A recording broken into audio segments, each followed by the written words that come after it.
La famille, bonjour à tous, j'espère que vous allez bien et que vous avez passé une bonne journée. Napoli FC Barcelone 1-1, match nul pour le Barça à l'extérieur. Honnêtement, je trouve que c'est un très bon résultat pour les Catalans, même s'il y avait largement la place d'aller chercher une victoire, parce qu'on a vu un match totalement maîtrisé par le Barça, mais malheureusement, devant, ça a pêché. Je vais essayer d'être le plus objectif possible sur ce débrief du Barça, parce que voilà, c'est le rival. Et généralement, quand tu débriefes le rival, ton objectivité elle a tendance à plier un peu sur le côté. Mais là, on va essayer d'être le plus objectif possible. Et je commence direct avec cette équipe du Barça qui m'a surprise. Qui m'a vraiment surprise parce que je ne m'attendais pas à les voir à un tel niveau. Ils ont vraiment affiché un niveau compétitif avec un pressing bien coordonné et tout.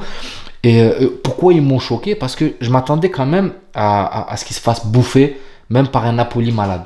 Je m'attendais à ce qu'ils se fassent manger. Maintenant, là, c'est la Ligue des Champions. Il n'y a plus personne qui est malade. Ils retrouvent tous leur pouvoir. Et en l'occurrence, ce Barça qui, en Liga, ne fait plus peur comme aux petites équipes, comme aux grosses équipes. Mais, en fait, même s'ils font plus peur en Liga, en Ligue des Champions, c'est une autre histoire. Et là, quand tu le vois sur ce match, le Napoli est arrivé en se chiant dessus. Je trouve qu'ils n'ont pas assez profité de cette peur qu'ils envoient aux équipes adverses. En l'occurrence, là, un Napoli qui, tu vois, pendant 35 minutes, ils n'ont pas touché un ballon. Le Barça avait largement la place parce qu'il y avait des boulevards. Ça a manqué un peu d'efficacité et ils ne l'ont pas saisi. Je ne vais pas vous mentir, défensivement, je trouve qu'ils n'ont pas été trop inquiétés. La seule fois où ils ont été inquiétés, malheureusement, ils ont encaissé sur cette faute. Inigo Martinez, il doit pas arriver, t'arrives pas sur Osimhen comme si tu arrives sur un attaquant lambda. Osimhen, frère, tu dois arriver sur lui, tu dois être sûr de ce que tu vas faire. Tu peux pas arriver en bégayant parce que tu sais qu'il va jouer de son corps, c'est la première chose qu'il va faire. Mais voilà, malheureusement, tu es arrivé en retard et Osimhen en a profité, il a joué de son corps, il est passé devant et lui, il lui en faut une. Clairement, il a fallu au moins 15 frappes pour le FC Barcelone avant qu'il y ait un but qui rentre de Lewandowski sur un très très beau but, un très très bel enchaînement. Mais de l'autre côté, le Napoli qui a été, j'ai pas envie de dire, si, je le dis clairement, ils ont été nuls. Il en aura fallu une. Il en a fallu une à Osimhen. Une seule, cadré, but. Donc là, tu vois, voilà, niveau efficacité, il y a un problème. Lewandowski, 93e ou 94e but en Ligue des Champions. Les stats sont là, ça suit. Mais moi, je vais pas vous mentir. Je trouve que son implication, voilà, 35 ans, il va aller, il va décliner, les gars. Croyez pas qu'à 35 ans, il va réatteindre un prime. Moi, pour moi, 35 ans, plus ça va aller de l'avant, plus ça va décliner. Donc là, maintenant, est-ce qu'il a cette place de titulaire? Et ça, c'est un débat, je le sais, mais vraiment, est-ce que vous trouvez qu'il a cette place de titulaire? Est-ce que sacrifier la jeunesse d'un Victor Roque, même si il est maladroit devant les buts, mais il faut le mettre en confiance, le joueur, il faut le mettre en confiance, le jeune. Donc Lewandowski, tu peux le rentrer, bien sûr, je dis pas qu'il doit pas jouer, il doit jouer, mais lui donner tout un match et ne pas faire rentrer, ne pas faire de changement d'attaquant, je sais pas, je trouve cette idée bizarre. Maintenant, jouer avec Christensen en 6, c'est un petit coup qu'a tenté Xavi et c'est risqué aussi, je trouve, parce que Christensen, tu passes pas de DC à MDC comme ça. Ok, Manchester City l'a fait l'année dernière avec Stones, mais il faut avoir une très grande maîtrise technique pour pouvoir le faire. Et je suis désolé, Stones, c'est 2-3 clics au-dessus de Christensen. Et on l'a vu, Christensen a perdu beaucoup de ballons dans cette zone qui est dangereuse. Heureusement que le Napoli, comme je l'ai dit, est malade et qui n'a pas su saisir les opportunités. Mais Christensen en 6 comme ça en MDC, c'est très compliqué. Faire redescendre un MDC en DC, tu peux le faire même si c'est... Voilà, mais c'est plus faisable que l'inverse, que de faire passer un DC en MDC. Parce que pour moi, c'est un poste où il faut vraiment une très grosse expérience. Voilà, t'arrives pas, tu fais pas d'un Christensen un Busquets, c'est sûr. Le milieu de terrain, De Jong, Pedri, Gundogan. Là, pour moi, il y a un petit hic. C'est que les trois ont un jeu similaire, je trouve. Même si tu as Pedri qui se détache un peu, mais Gundogan et De Jong, c'est la même chose. Et quand, en l'occurrence, en première mi-temps, on voit un Gundogan qui survole la rencontre. Et en deuxième mi-temps, c'est l'inverse. C'est De Jong qui pète et Gundogan qui s'éteint. Donc pourquoi les faire jouer tous les deux en même temps? C'est ça le truc. Pour moi, il y en a un des deux qui doit être sur le banc et relayer, faire un changement. Après, tu vas me dire, ouais, comment tu veux mettre sur le banc un Gundogan, un deux. Oui, c'est sûr, c'est compliqué. Mais pour moi, c'est des mecs au profil similaire. Ils jouent de la même manière. Pedri qui est un peu différent suite à sa qualité technique, même si sur ce match, pardon, il y a eu quelques pertes de balles, c'était un petit peu compliqué. Mais Pedri se détache un peu. Mais les deux autres, c'est la même chose. Quand je vois De Jong, voilà, peut-être pas la même conduite de balle, parce que De Jong, il aime bien faire ses demi-tours pour feinter les gens. Et Gundogan, il est plus attiré vers l'avant, mais lui aussi, voilà. Mais sinon, Leur vocation, elle est de l'avant, leur manière de conduire les ballons, leur manière de trouver les lignes de passe, c'est exactement la même chose. Il y en a un juste qui ne peut pas tenir un match complet. Pour moi, c'est Gundogan. Gundogan ne peut pas tenir tout un match. Et t'as De Jong, au contraire, lui qui en deuxième mi-temps s'est réveillé et franchement, qui a pris le monopole du milieu de terrain en deuxième mi-temps.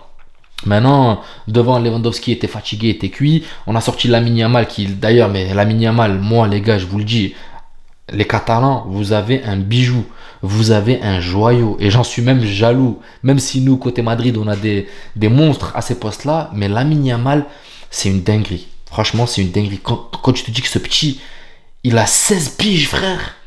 16 piges. Et le mec, il joue sans pression. La seule pression qu'il a, les gars, elle vient de Lewandowski. Je vous jure qu'elle vient de Lewandowski. C'est Lewandowski qui lui fait faire caca culotte, à lui casser les couilles, à lui crier dessus à chaque fois. Parce que si tu le laisses un peu libéré sur son côté, il ferait des dégâts. Après, bon, c'est bien d'un côté que Lewandowski le cadre un petit peu. Mais... ah, voilà, c'est... ça le bride un peu, je trouve. Je trouve que ça le bride. Mais il est monstrueux. Il joue sans pression alors que c'est la Ligue des Champions, 8e de finale. Non, franchement, Lamine Yamal, moi, je suis étonné. Par contre, l'Indien que vous avez dans le banc, là, Rafinha... pour moi, je le trouve vraiment nul. Il est rentré 15 minutes, il a touché 2 ballons. 2 ballons dans un perdu. Voilà, parce que j'ai entendu que ça veut vendre des De Jong et tout. Voilà un joueur que vous devez jacter. Parce que pour moi, Rafinha, je suis désolé, brésilien et tout, il est nul. Clairement, je le trouve nul. Et je suis les matchs du Barça. Je regarde le rival, moi. Je scrute tous les matchs. Barça, cette année, Barça, Real, Gérone, les gars, je les lâche pas. Mais là, vraiment, Rafinha, il s'est blessé. Ok, là, il revient. Ça fait 2-3 matchs qui re-rentre. Mais je le trouve nul. Lamine Yamal, pour moi, il le graille. Il le graille. Et cette faute qu'a fait un moment de redonner confiance à Rafinha et de remettre la malle sur le banc. Tout ça, pourquoi? Parce que Lewandowski a mis un coup de presse. Pour moi, c'est une erreur de Xavi. Il aurait dû laisser Yamal. Parce que quand tu vois Yamal, là, à cette heure-ci, là, pour moi, franchement, c'est un des piliers de cette attaque. C'est lui qui donne les ballons à Lewandowski. C'est lui qui provoque, c'est lui qui apporte le danger. Il n'y a personne qui peut apporter le danger qu'apporte Lamine Yamal à l'heure actuelle. Donc lui, les gars, c'est un joyau que vous avez. Et en attaque, comme je vous l'ai dit, les gars, Lewandowski, pour moi, 35 ans. Il va pas y aller. Encore, il a des très bonnes stats sur cette saison. Même si, voilà, par rapport à son âge, par rapport au...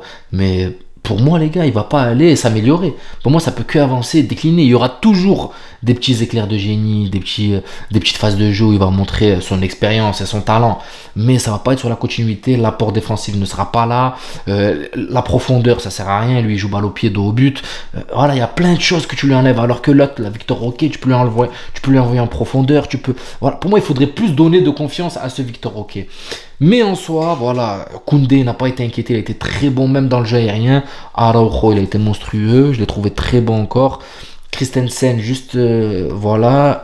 Inigo Martinez, il se rate sur cette sortie de Osimhen. Pour moi, il doit faire attention. Quand tu sors sur Osimhen, frère, tu dois faire gaffe. Tu dois faire attention parce que lui, il va pas te rater. Et regarde, une occasion, but.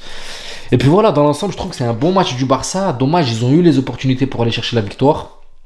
Maintenant, ils n'ont pas conclu. Mais ça se réveille. Je trouve que ce Barça se réveille. Et on le voit en Ligue des Champions. C'est un autre Barça. Parce que quand tu regardes leur match en Liga, c'est catastrophique. Hein. Ils te mènent... En fait, ils ont une mi-temps dans les pattes. Ils peuvent jouer une mi-temps. Deuxième mi-temps, ils coulent. Après, ils sont sauvés par un penalty ou un petit éclair de génie. Mais sinon, en Liga, tu comprends pas. Ils ont une mi-temps dans les pattes. Par contre, en Ligue des Champions, là, première mi-temps, gros pressing, pas de retard sur le pressing. Le contre-pressing est là. Deuxième mi-temps, ils ont mal géré. Après, voilà, ils ont mal géré un peu le dernier temps faible où Inigo est sorti en retard. Mais globalement, la rencontre a été gérée. Maintenant, le retour, il est chez eux. On va voir. On va voir ce que ça donne. Mais dans l'ensemble, je pense qu'ils ont fait un bon match. Et Xavi, je pense qu'il doit être content du résultat, même s'il pouvait largement avoir la victoire. Donc voilà la famille, petit débrief du rival. J'espère que la vidéo vous plaira. N'hésitez pas à vous abonner, à liker, ça donnera beaucoup de force à la chaîne. Et je vous dis à la prochaine vidéo et prenez soin de vous. Ciao la famille.